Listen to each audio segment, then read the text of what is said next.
Ụtụtụ ọma nọ ụmụ ọdịnala Igbo anyị abịakwa n'oge awa nke eziokwu. Aka m bụkwa onye nke gị Ogbuefi EZE-ANA Ugochi tubelu oraifite. Tata anyị bịara n'oge anyị nwere program anyị ebido by 9 o'clock, mana asị nka m welugodo egwu ọdịnala temple were na-eme ụnụ obi ụtọ ka anyị wee na-enwe ọṅụ ganye n'ọkụ elekere nke 9 9 o'clock anyị wee bido maka nkụzi anyị ji bịa n'ụbọchị taa. Ya gazie nụ.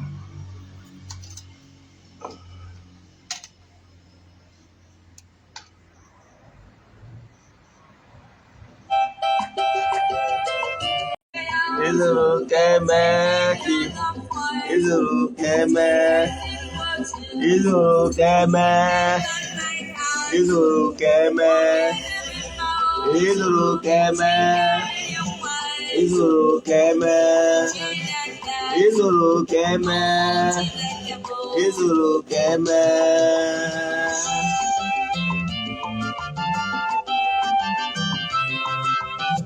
Chike ndị nna nna anyị ha gụrụ ga-eme ndị ọgọ mmụọ.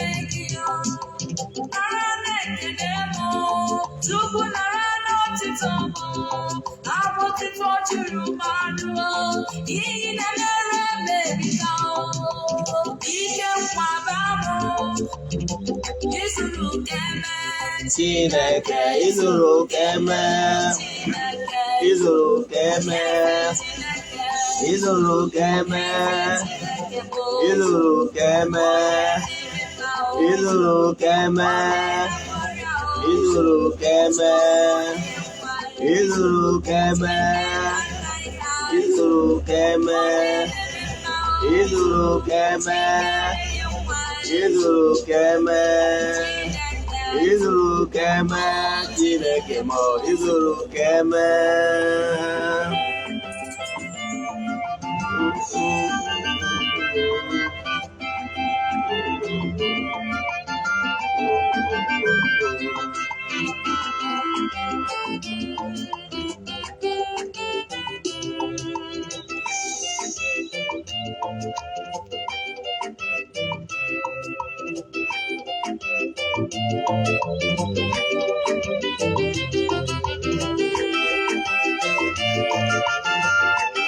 Nwanne gbaba egwu ụwa chọrọ obi aṅụrị.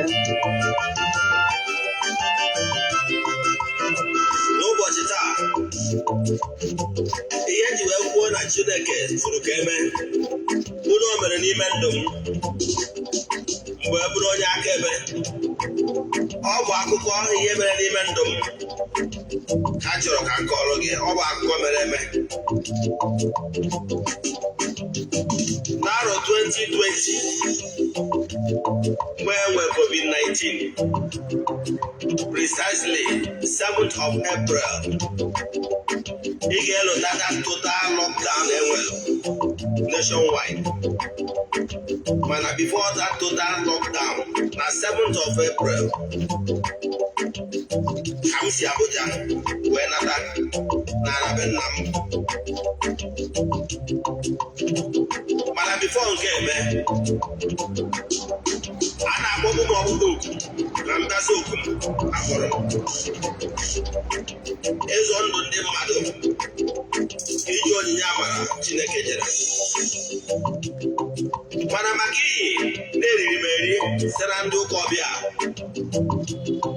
agbakọdoro m ịzụ oku ndị nna nna na-akpọ m ka m bịa jere Chukwu na mmadụ ozi. Mana mgbe bịawa azụ mbido, ihe ji wee kọba akụkọ ahụ maka gị onye akpọrọ ọrụ. Ị nwere ike iso na ndị na-agba ọsọ dịka Jona. Ihe dịka ihe mere Jona na-eme ọtụtụ ndị mmadụ n'ụbọchị taa. Maka na agwa Jona nye ejela obodo Ninive ka ọ gazie ozi wee gwa ndị mmadụ ka ha si n'anya omume wee Jona wee sị mba na ndị a dizabụrụ ka ha nwụọ n'ime mmehie ha na ha enweghị ntị. O wee nweta mpịawa azụ amanyere ya Jona azụ toro Jona wee kpọjee n'obodo Ninive wee jekpọpụta ya. Amaghị m ọnọdụ ịnọ na ya iso onwe na ndị na-enweta mpịawa azụ n'ụdị dị iche iche. Mpịawa azụ gị nwere ike iso site na di gị wee na-eru gị aka. Ọ nwekwara ike isi na nwunye gị, ọ nwekwara ike isi na ụmụ ịmụ. Mpịawa azụ abụghị iwe bịa n'ihu ọrụ gị maka na o nwere onye niile ka ikwubiere ya okwu ka udo obi wee dị, ka chi dị mma wee dị. Onye na-etu a ọ bụrụ na ikwubi ya okwu n'isi onye na-etu a, onye ahụ ma enwere onwe ya na akọrọ ha akọ. O nwere mmadụ na-nwere ike inwe okwu nsogbu ejekwa onye nwere onyinye onye akpụrụ okwubi okwu n'isi mmadụ na-abụọ nke ofu onye adị mma nke onye nke ọzọ ama adị mma. Ihe ọ pụtaghị abụghị na ike onye akpọrọ ọrụ akwụkwọ, kama na ihe ọ pụtara bụ na ọ bụrụ onye nwa ga-ekwubido onye nke ịbụa onye enwetaghị ọ daruo n'ebe akwa na-asị Chukwu-okike izuru ka eme onye abụ title ya na na ndị ọzọ egworochakwa o nwere 9 tracks n'ebe arịrị. Ịgwa bụ onye akpọrọ ọrụ kwesịrị ije n'ihu ọrụ gị ka ị wee nọrọ wee zute onye na-etu ana mgbe mkpa wee kwubie okwu n'isi ndụ ya ka o nwere onwe ya. A ga na-abịa na-apịawa gị azụ. Ihe eji apịawa gị azụ bụ ka ị jee n'ihu ọrụ gị ka ị wee kwubiere ndị na-etu a n'ebe akwa na-akọta okwu ka e wee ọnya bụ ihe ị kwesịrị ime. Ịnọ n'ihu ọrụ gị ị ga-agwa na ntị ihe ndị mmadụ ga-ekwu, igere ntị ihe ndị mmadụ ga-ekwu. Gaa n'ihu ọrụ gị maka na ọ n'ihu ọrụ gị ka ị ga-anọ wee n'ude. Ị gaa n'ihu ọrụ gị ka o wee gaziere gị.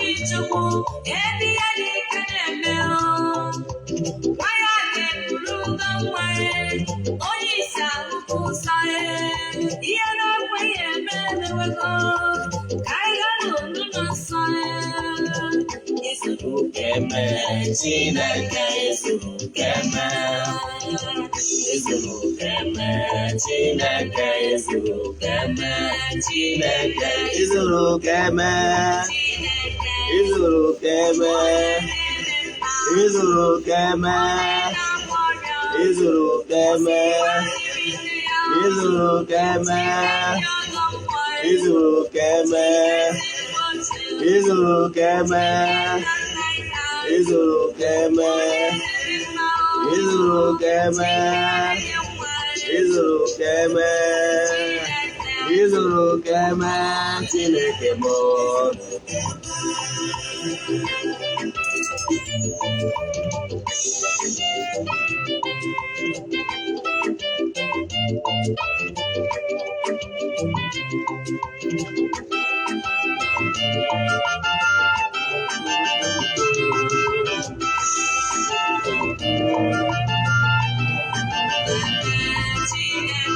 Izurukeme, izurukeme, izurukeme, izurukeme, izurukeme, izurukeme,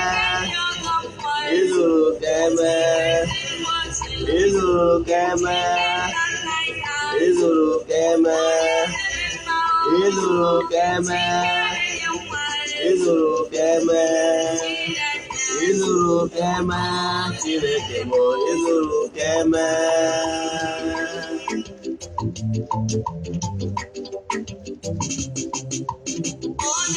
Ebube daalụ,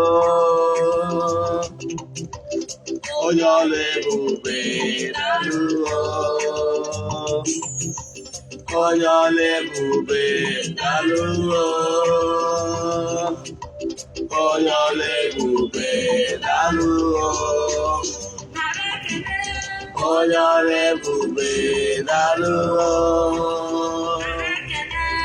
onye ọrụ ebube daalụ, onye ọrụ ebube daalụ, onye ọla ebube daalụ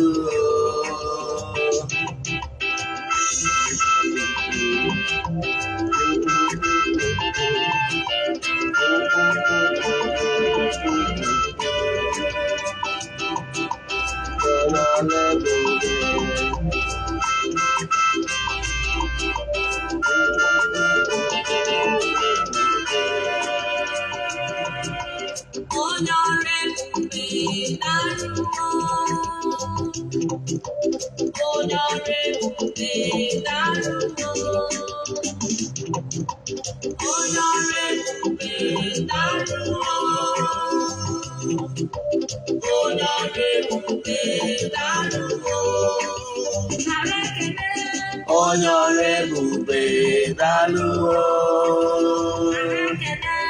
onye ọrụ ebube daalụ onye ọrụ ebube daalụ onye ọrụ ebube daalụ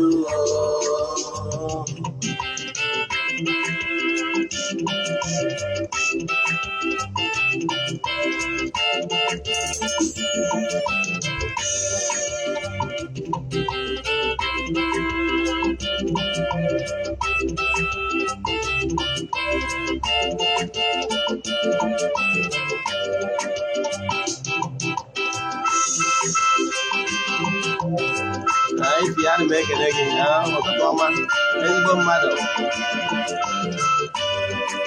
igwe ọrụ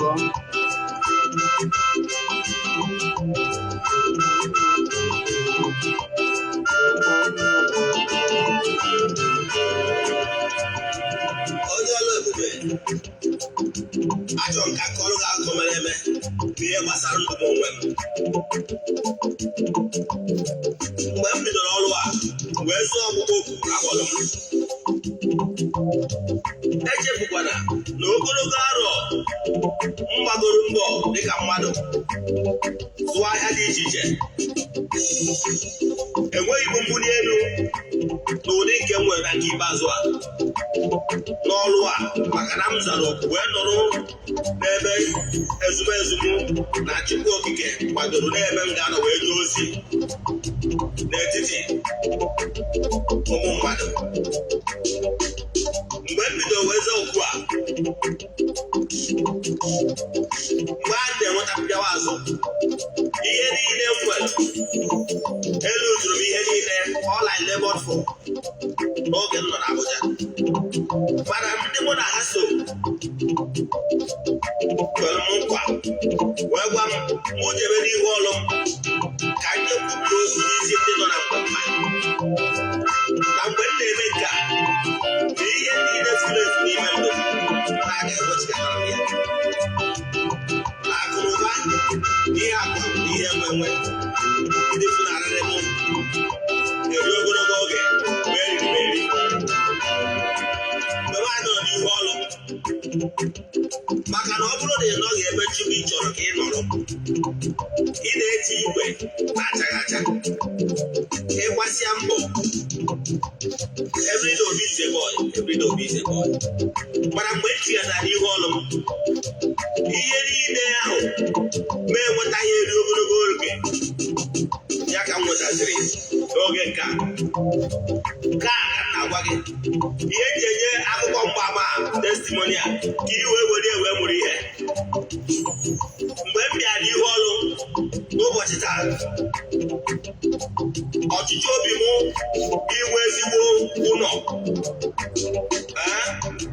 ezigbo ụlọ elu, ihe eji wee nye gị akụkọ mgbaama ka i wee ziri ihe mere m wee mụrụ ihe. Dịka m na-agba gị okwu a, Chukwu-okike agọzigo gozie aka ọrụ m n'ụbọchị taa. Dịka m na-ekwu ihe a, alụrụ m ụlọ elu mara mma na be nna n'ụbọchị taa.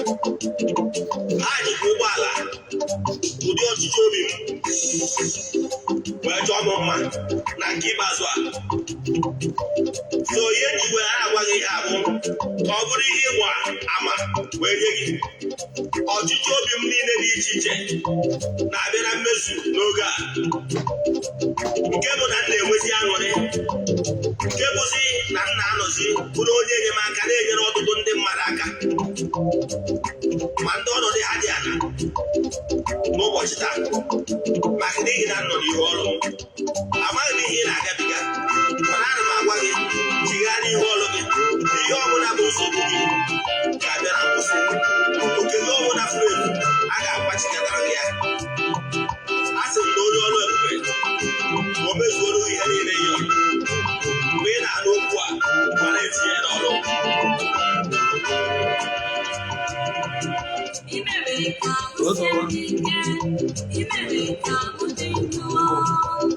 onye ọrụ ebube daalụ onye ọrụ ebube daalụ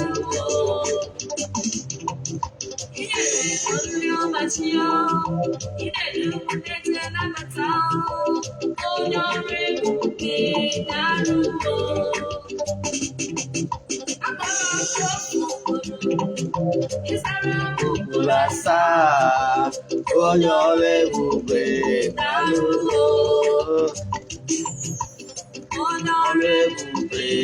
onye ọrụ ebube daalụ onye ọrụ ebube daalụ onye ọrụ ebube daalụ onye ọrụ ebube daalụ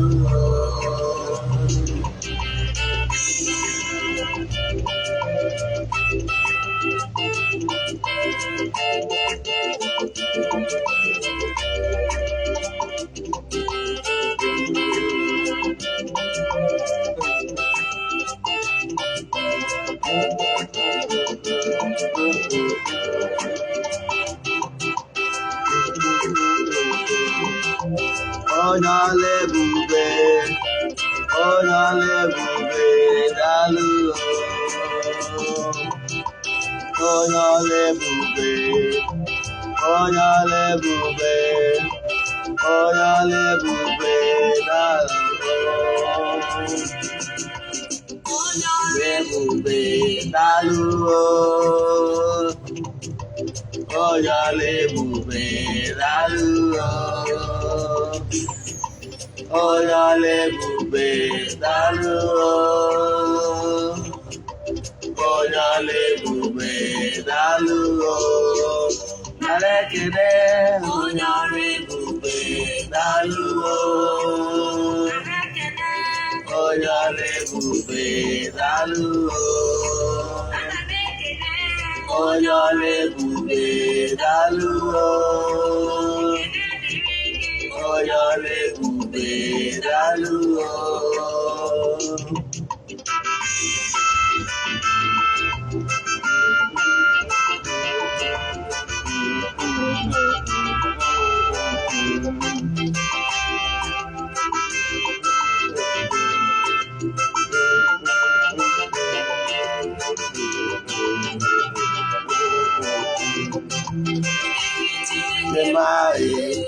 aga m ahụtụ ya mbụ ụdịrị Chineke gbanye aga m ahụtụ ya mbụ ewo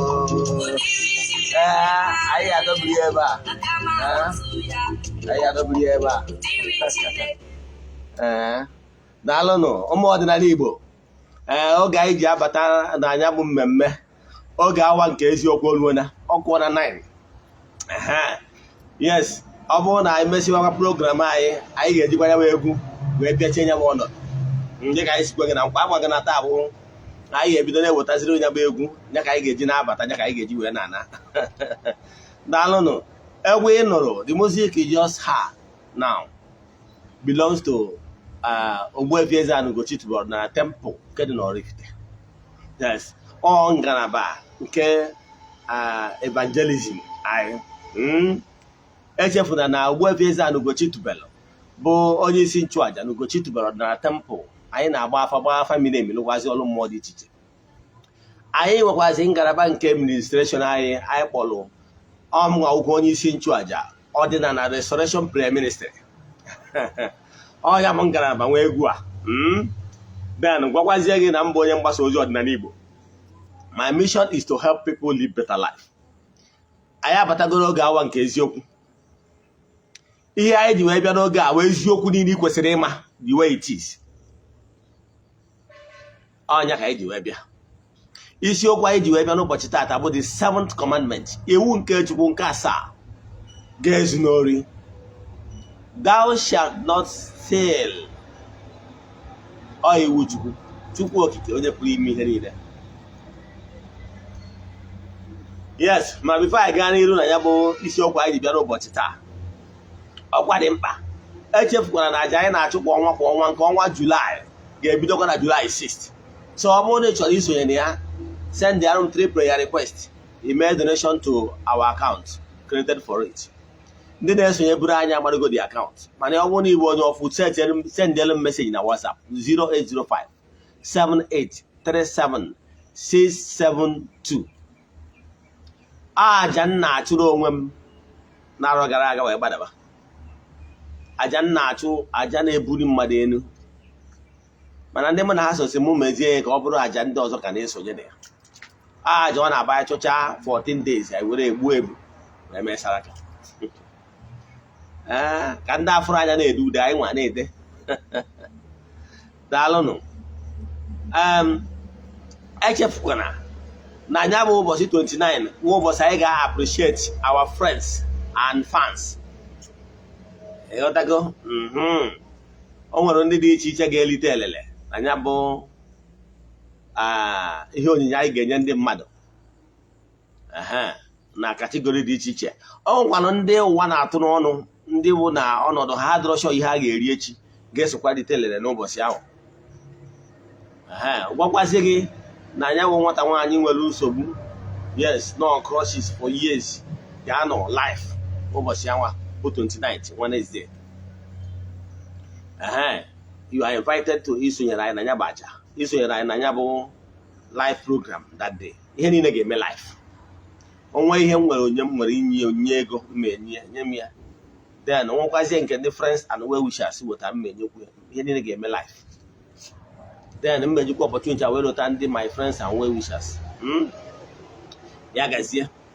Then n'isiokwu anyị ji maka ịbịa n'ụbọchị taa bụ the 7th commandment, dịka nsi wee kwu na mbụ.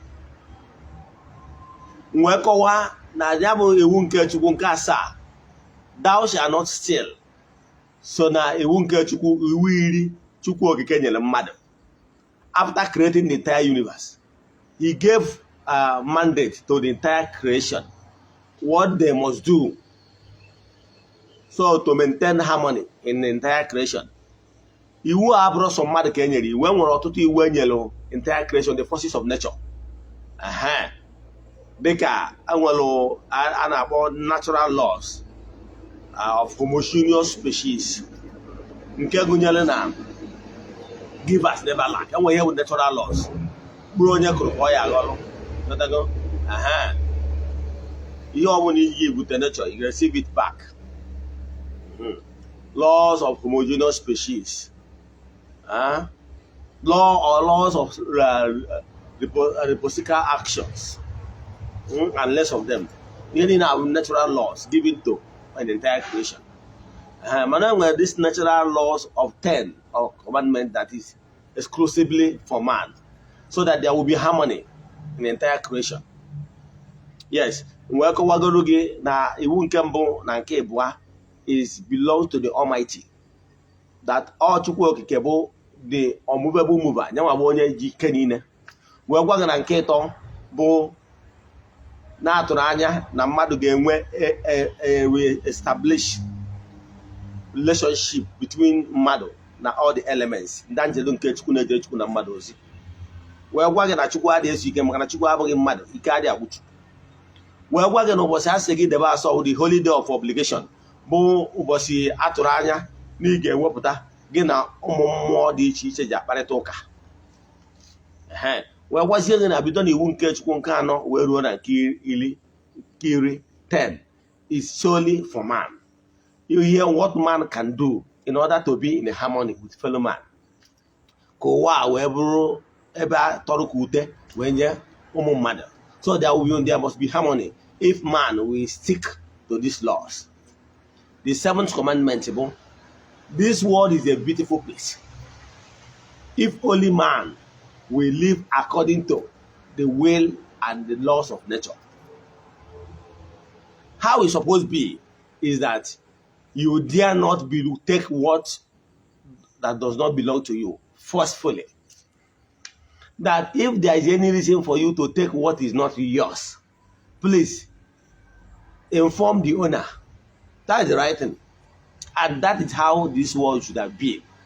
And that is the only way we human beings should be living on earth in order for everything to flow normally. Why must you steal what is not yours? Ọtụtụ ndị mmadụ esigo n'ụzọ dị etu abanye n'ihe mgbu dị iche iche. Courtesy demands that whenever you want to take what is not yours, please inform the owner.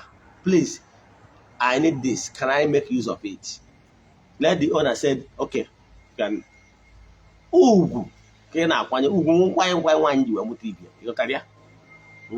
Why must you take what is not yours? Do you think it can be successful here on earth by taking what belongs to others? No. It's only one winter. Ndị Igbo tụrụ inu si na ụbọchị niile bụ nke onye ori mana otu ụbọchị bụ nke onye nwe ụlọ. And the day of the owner, then the thief will vomit everything to the last. So what is the essence? So if you are here on earth, avoid stealing, taking what is not yours. Yes, you cannot go far. Let me tell you how things work in tradition. Garbage in, garbage out. Whatever you sow is what you reap. Traditional system, I keep quoting it. You know why I keep quoting it? Because I know the churches will not quote it for you. There are some scriptural verses. They are normally tactically they are avoiding it. So what I'm telling you is this. Make sure you are not stealing or taking what is not yours without permission. By so doing, you are mortgaging your future. Some people think that they can be successful by running into crime or by stealing. Let me tell you, there is no way you can be a successful man in all ramifications by stealing. There is no way. What you don't know is only a mystery to you and not to all. Let me tell you how things work. Ihe afatara n'eze adị eju afọ. Yes, this life you are seeing, this world, is programmed. The immutable laws of nature, the law of justice made it possible that in creation, whatever you give is what you take. Whatever, if you do good will flow back to you, the originator. And if you sow bad will flow back to you. And when it comes, it will come in multiple fold, beyond measure, beyond the quantity you gave out. Yes. Then Keru that you steal, or okay, you stole something worth 1 million naira. And in return, you are having issues that is beyond 5 million. Then who is fooling who? Who is fooling who? Let me tell you one thing. Some people think that they can be rich by stealing. It's not true. Let me tell you how it works. That your neighbor is stealing now, and it look as if the person is progressing.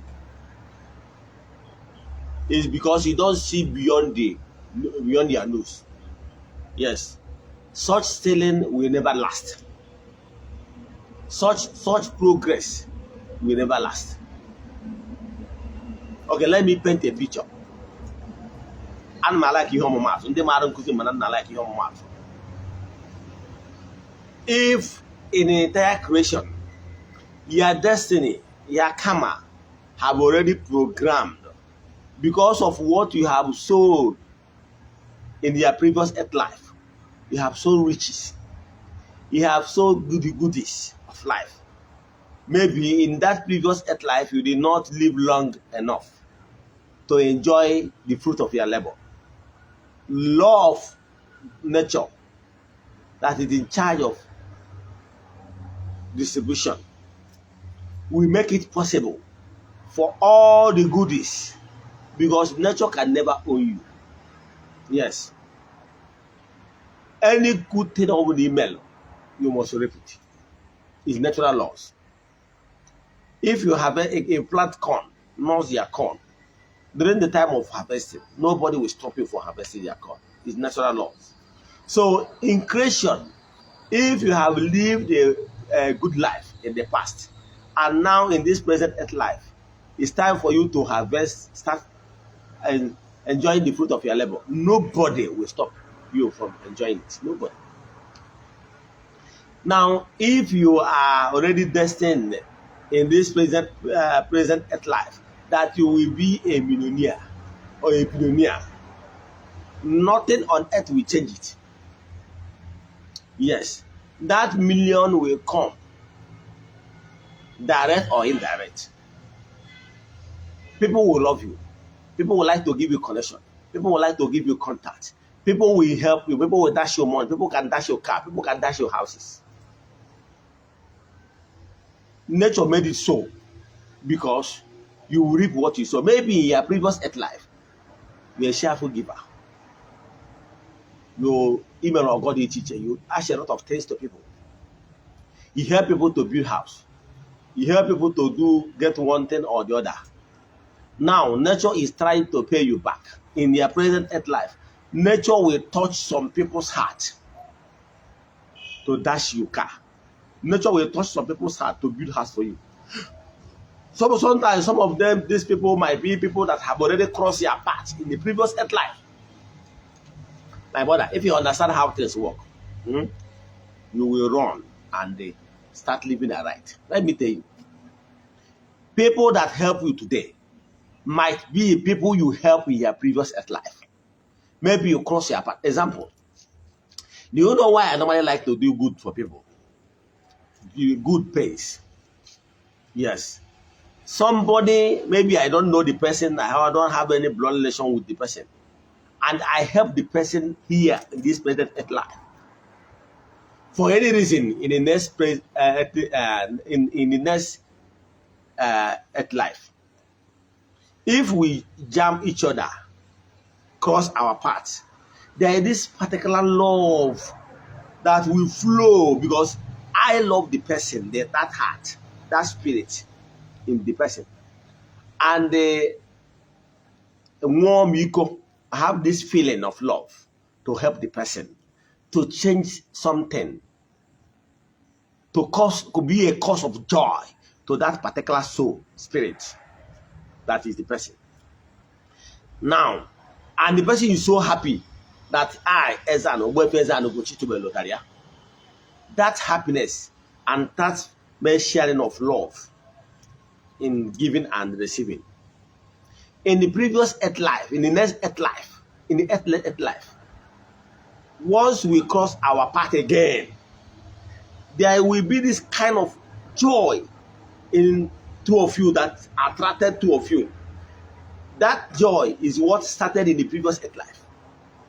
And that the receiver, that the person I help in this present earth life, once the person see me in the next earth life, the person will have that kind of joy that, look, I want to help this man. He will love me so much because in creation, you give, you receive. In creation, his mind or her mind will be telling her, you should do something drastic for me. You should do something good. He will be doing those things without knowing that she or he is trying to pay me back because of what the love I showed him or her in the previous life. That's how things work. You can see some certain people, From day one, you came across the person, you just naturally flow, love the person, love everything about the person. Sometimes it means that two of you have crossed your paths in the previous earth life. That love will, when two of you cross a path again, that love of attraction will always be there. That's how they say. Some people normally think that some certain things made by mistake. No, nothing on earth happened by accident. It has been programmed by nature. Example, onye a chọrọ ka ikwubiere okwu will be connected to you. The person might even be outside the country, but the person might just log into your YouTube. The way your video will pop up will surprise the person. Oh, that is nature.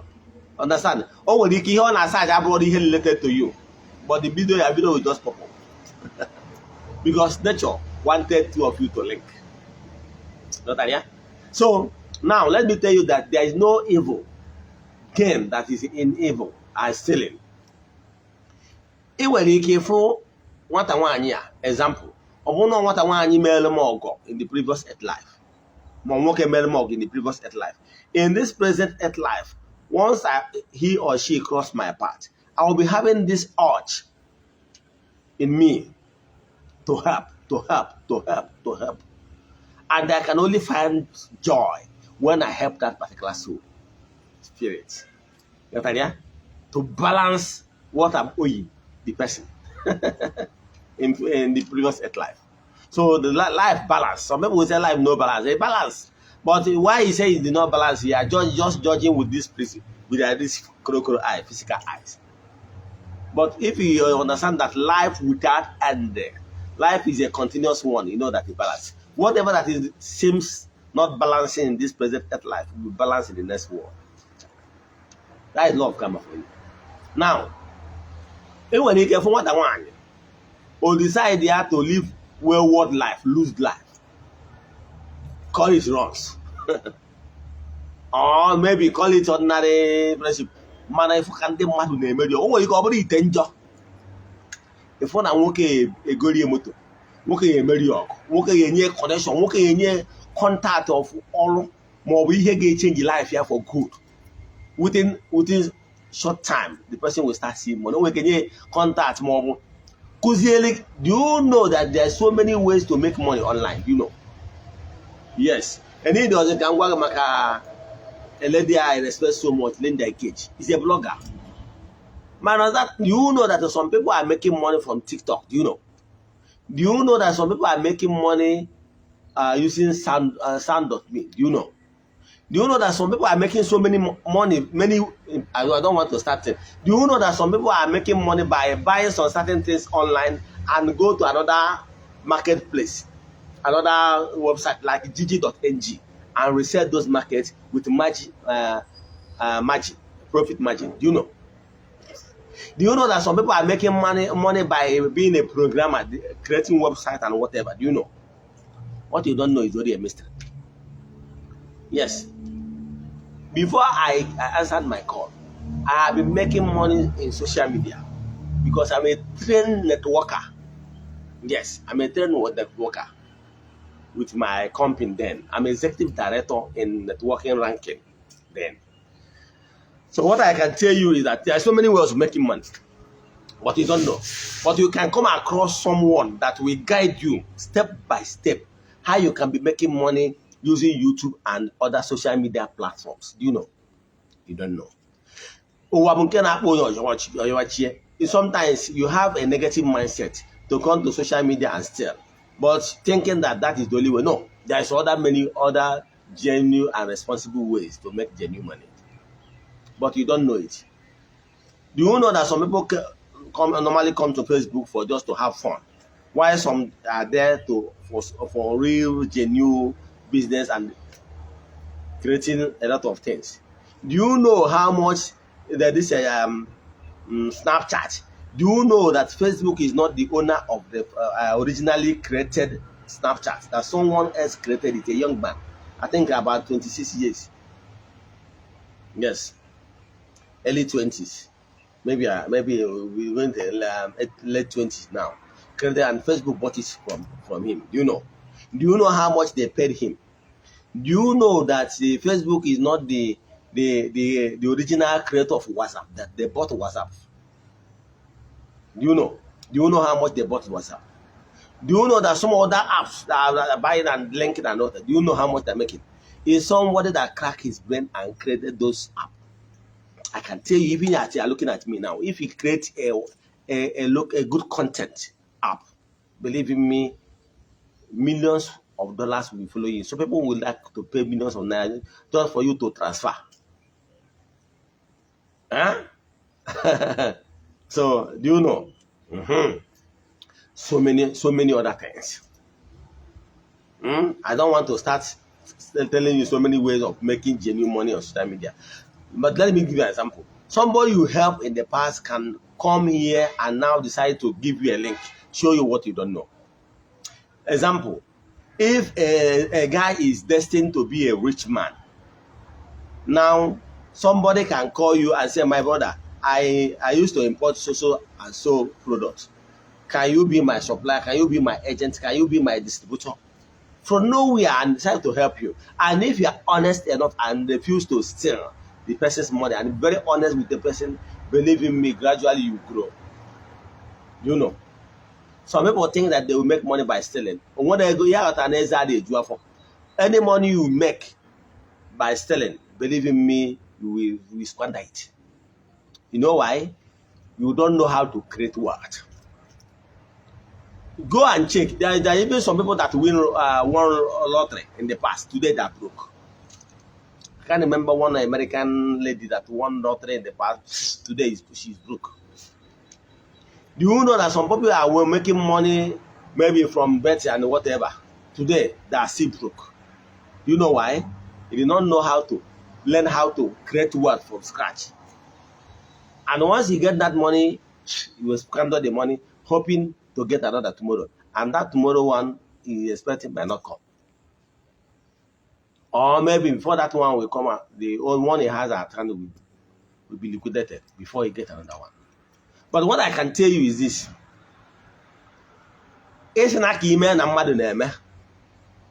Destinies are not the same. In Welike, example, a lady where can decide they can join into crime by prostitution or call it runs. Or it end job or man gana jam they gonna any good opportunity, good advice, good support, good connection, good this, good that. Before you know it, she's on top. But you that is beauty queen, they gonna go they gonna use you. Nah, don't forget. They gonna use you. They are not a teacher in King.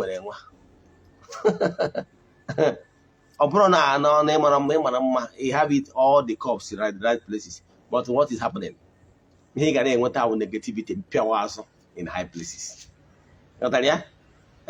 So go say na obro me when you can ask no okay je me ihe ojo no onya mere ihe ojo ka we succeed. No.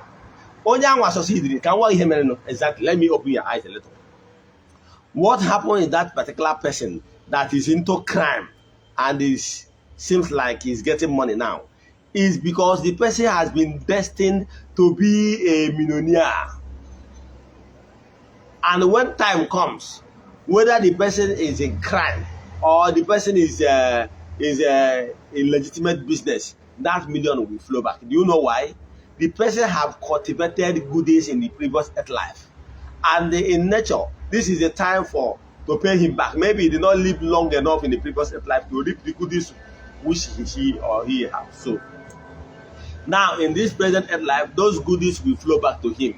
It can come from connection, it can come from whatever, it can come from people showing him mercy, or people dashing him money, or people giving him so many things, or people believing him. Therefore, he or she might be thinking that he's so intelligent. He will be thinking that it's because of stealing skill. That is why he or she is rich. It's not true. Whatever that is the skill the person is exhibiting now, so I can tell you that somebody has more than that skill and still and remain broke. Whatever is it runs girl or my case na nightclub, I think you're not a year ago. Oh, one on the care, when the care, mamma, when the care now. Suspected, yes, they are broke. Man, all this karma. Yeah, now totally those people that will be able to that everybody had that gum. So ihe ọ bụla ọ na-eme inwere ike ọ na-ezu ori isi na ọka ezuo ori na ọ na-ezu ori ọ garịa mana enwere ike ezuo ori gago na-enwe smart bell yet nothing nwere ihe izute. In fact, you still anything can work and nature shall work. For the fact that you are not destined to be a millionaire, you still got that money. Oh yeah, when they give you kiss, when they give you know why? You are not destined to be millionaire. And even if somebody dash you that money, somebody will grew the money. And one thing will happen. If something did not happen in direct to you, it will happen indirect for you to spend that money because you are not destined to be millionaire. You know that, yeah? So the thing is that because why you are not destined, it's not that nature hates you, because you have not cultivated goodies in your warehouse, in the spiritual warehouse, that deserve, that demand that you will be rich. So if you don't like what is happening to you right now, remove your hand or eyes from crime or selling. Be industrious, legitimate, doing the right thing, doing the right rituals, positioning your mind, doing what you're supposed to do. Believe in me. Even if in your previous store, spiritual store, you did not have goodies there that will make it possible for you to reap goodies. Because whatever you sow will flow back to you. Now, what you need to do, keep doing good now. If you live long enough, you will still reap the goodies, the benefit of that goodies. But if you did not live long enough, in your previous, next earth life, those goodies will flow back to you. The nature must never owe you. The nature always pay back. Goodies back to goodies to you, bad back to you. So remove your hand in anything stealing. Instead, cultivate your natural gift, because the ancient book says, the gift of a man maketh a way for you, him or her. So whatever that is your gift will always make way for you. That's what I can tell you. I watch that video. I watch the video in full. Go to my YouTube channel, watch it in full. I'm going to share them online. Or again on my Facebook page, Ogbuefi EZE-ANA Ugochi to oraifite. Watch it in full. In the next video, to sare and the other. Nwa ajụjụ inwe na nkuzi ankuzi. Ma ọ bụ nkuzi go gboo. Ma ọ bụ na ịchọ ka agbara ga family mi ma ọ bụ ọrụ mmụọ ọbụla. Send the message na WhatsApp 0805-7837-672. Daalụkwanụ.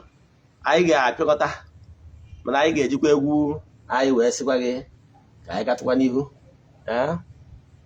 wee egwu anyị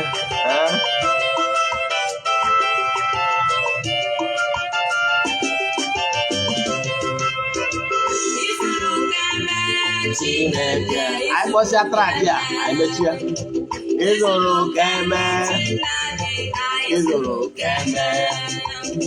Izuru keme chimbogo izuru keme Chineke izuru keme Chineke izuru keme izuru keme izuru keme izuru keme izuru keme izuru keme izuru keme izuru keme izuru keme izuru keme izuru keme.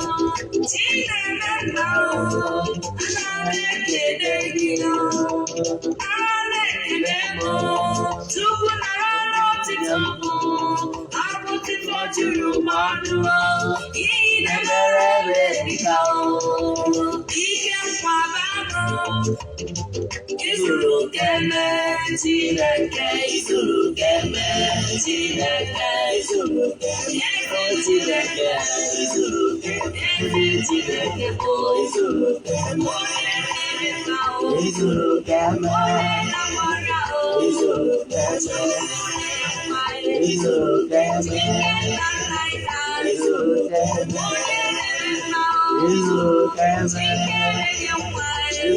keme, izuru keme, izuru keme.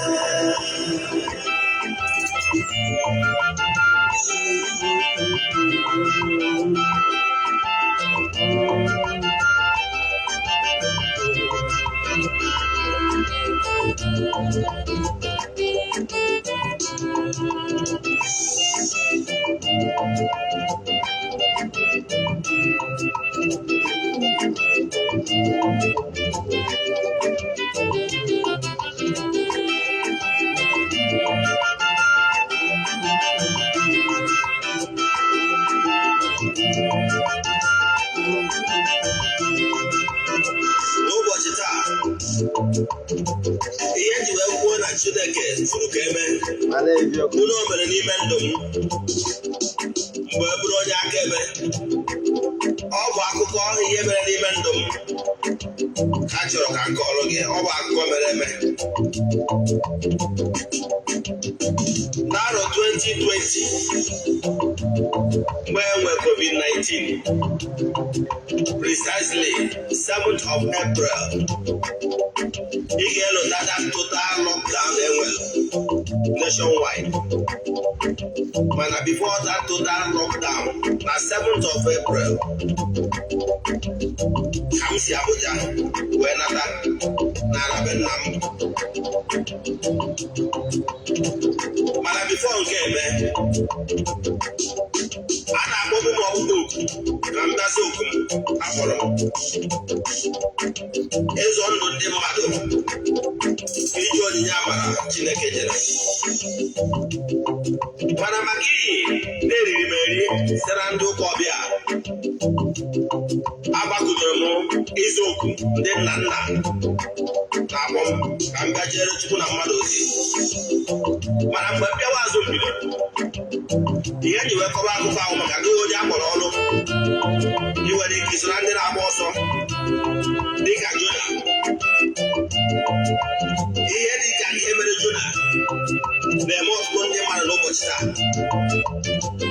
Maka na agwa Jona na ejela obodo Ninive ka ọ gazie ozi wee gwa ndị mmadụ ka ha si n'ajọ omume wee chegharịa.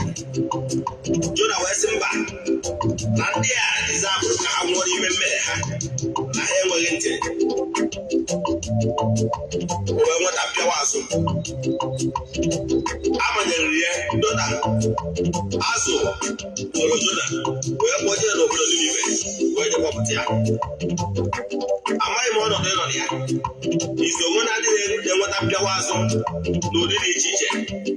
Mpịawa azụ gị nwere ike iso site na di gị wee na-eru gị aka. Ọ nwekwara ike isi na nwunye gị. Ọ nwekwara ike isi na ụmụ ị mụrụ. Mpịawa azụ abụghị iwe je n'ihu ọrụ gị, maka na o nwere onye niile ka ikwubiere ya okwu ka udo obi wee dị, ka chi dị mma wee dị. Onye na-etu a, ọ bụrụ na ikwubi ya okwu n'isi onye na-etu a, onye ahụ menwere onwe ya ka ọrụ ha akọ. O nwere mmadụ na-nwere ike inwe okwu nsogbu, ejekwa onye nwere onyinye onye akpụrụ okwubi okwu n'isi mmadụ na-abụ a, ofu onye adị mma ka onye nke ọzọ ama adị mma. Ihe ọ pụtaghị abụghị ike onye akpọrọ ọrụ akwụkwọ, kama na ihe ọ pụtara bụ na ọ bụrụ onye nwa ga-ekwubido onye nke ịbụa, onye enwetaghị ọgwụgwọ na nsogbu ya. Ọ bụrụ na ọ daruo n'ebe akwa na-asị Chukwu-okike, kere ihe nke m jiwerizi iche na ndị ọzọ enwerechago onwe ha na-ebe arịrị. Ịgwa bụ onye akpọrọ ọrụ kwesịrị ije n'ihu ọrụ gị ka ị wee nọrọ wee zute onye na-etu ana mgbe mkpa wee kwubie okwu n'isi ndụ ya ka o nwere onwe ya. A ga na-aga na-apịawa gị azụ ihe eji apịawa gị azụ bụ ka ije n'ihu ọlụ gị ka i wee kwubiere ndị na-edu a n'ebe akwa na-akụta okwu ka e wee ọnya bụ ihe ị kwesịrị ime ịnọ n'ihu ọlụ gị ige gwa na ntị ihe ndị mmadụ ga-ekwu ige na ntị ihe ndị mmadụ ga-ekwu gaa n'ihu ọlụ gị maka na ọ n'ihu ọlụ gị ka ị ga-anọ wee n'ude ị gaa n'ihu ọlụ gị ka o wee gaziere gị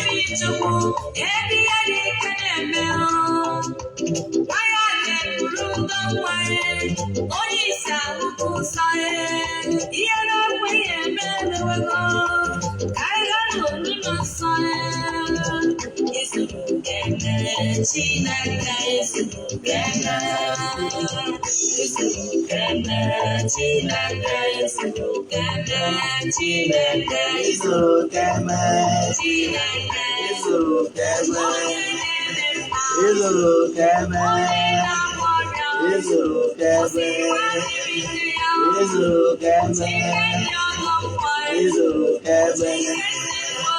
ezuru kemere ezuru kemere ezuru kemere ezuru kemere ezuru